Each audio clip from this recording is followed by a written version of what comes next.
अस्सलाम वालेकुम everyone viewer, चाहे बुर्ज खलीफा हो या कोई बड़ी बिल्डिंग, इवन आपका घर, इन सब स्ट्रक्चर्स का वेट उठाने के लिए सबसे इम्पोर्टेंट एलिमेंट फुटिंग होता है। आखिरकार ये फुटिंग होता क्या है कि जिसके बगैर कोई भी बिल्डिंग स्टार्ट ही नहीं होती। फाउंडेशन को बनाते वक्त कोई भी छोटी सी गलती पूरी बिल्डिंग को गिरा सकती है। सो बेसिकली आज हम देखने वाले हैं कि आखिरकार ये फुटिंग इतनी इंपॉर्टेंट क्यों होती है कि जिसके बगैर कोई बिल्डिंग स्टार्ट ही नहीं होती। तो चलें वीडियो देखते हैं। फाउंडेशन को बनाते वक्त सबसे इंपॉर्टेंट रोल फुटिंग का होता है। बेसिकली फुटिंग और कॉलम पूरी हैवी लोड बिल्डिंग डिस्ट्रीब्यूट कर लेते हैं और इस वाइड सरफेस एरिया को सॉइल स्टेबल कर लेती है, जिसकी वजह से पूरा स्ट्रक्चर मजबूत बन जाता है। तो चलें फुटिंग की इंपॉर्टेंस देखते हैं। फुटिंग के डिज़ाइन कॉन्सेप्ट को समझने से पहले हमें ज़मीन के बारे में कुछ समझना पड़ेगा।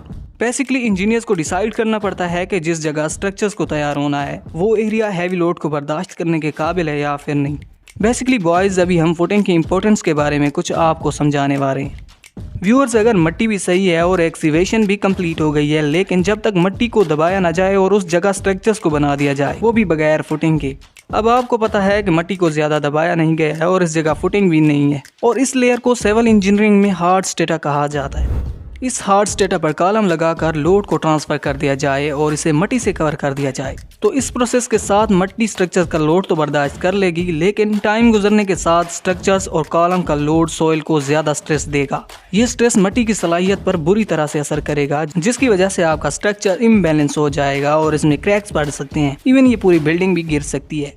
इन सब फेलियर से बचने के लिए इंजीनियर्स कॉलम्स और सॉइल के दरमियान फुटिंग का इस्तेमाल करते हैं, जिसकी वजह से ज़मीन का स्ट्रेस कम हो जाता है और स्ट्रक्चर का हैवी लोड इनमें डिस्ट्रीब्यूट हो जाता है और पूरी बिल्डिंग ज़्यादा स्ट्रॉन्ग बन जाती है। बेसिकली साइट पर सिविल इंजीनियर्स का अहम काम फुटिंग की एरिया और उसकी थिकनेस को फाइंड करना होता है। इन दो फैक्टर से ही इंजीनियर डिसाइड करते हैं कि साइट पर मौजूद मिट्टी हैवी वेट बिल्डिंग बनाने के लिए सही है या नहीं। बॉयज़, फुटिंग एरिया की इंपॉर्टेंस का तो आपको पता है, और सेकंड इंपॉर्टेंट चीज़ जो है वो फुटिंग की थिकनेस है। जैसा कि आप सबको पता है कि मिट्टी और फुटिंग पर बहुत ज़्यादा प्रेशर आता है। अगर फुटिंग की थिकनेस नाकाफ़ी है तो कॉलम के लोड की वजह से साइड से मिट्टी उठ सकती है और कॉलम बेंड हो सकते हैं। इस इफेक्ट को बेंडिंग मोमेंट कहा जाता है। इसलिए इसे सही बनाने के लिए इंजीनियर्स फुटिंग की थिकनेस को बिल्कुल सही रखते हैं।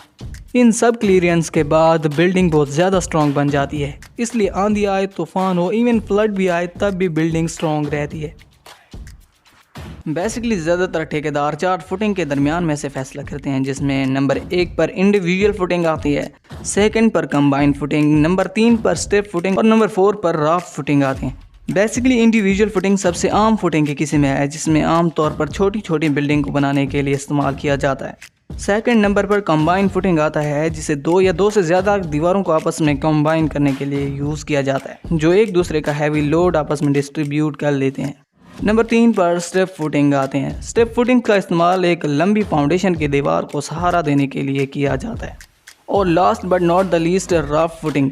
राफ्ट फाउंडेशन कंक्रीट का एक बड़ा स्लैब होता है जो पूरी हैवी लोड बिल्डिंग को सहारा देता है। बेसिकली राफ्ट फुटिंग तब यूज़ की जाती है जब मिट्टी कमज़ोर हो या कोई वहाँ पर बड़ी बिल्डिंग बनानी हो, तब राफ्ट फुटिंग यूज़ की जाती है। सो बॉयज़, आई होप कि आपको कुछ टाइप्स ऑफ फुटिंग और फुटिंग के बारे में कुछ ना कुछ इन्फॉर्मेशन मिली होगी। और बॉयज़, अगर आपको ये वीडियो अच्छी लगी है तो आप लाइक, कमेंट, शेयर, सब्सक्राइब ज़रूर से कर दें। हम आपको मिलते हैं किसी नेक्स्ट वीडियो में। तब तक के लिए अल्लाह हाफ़िज़।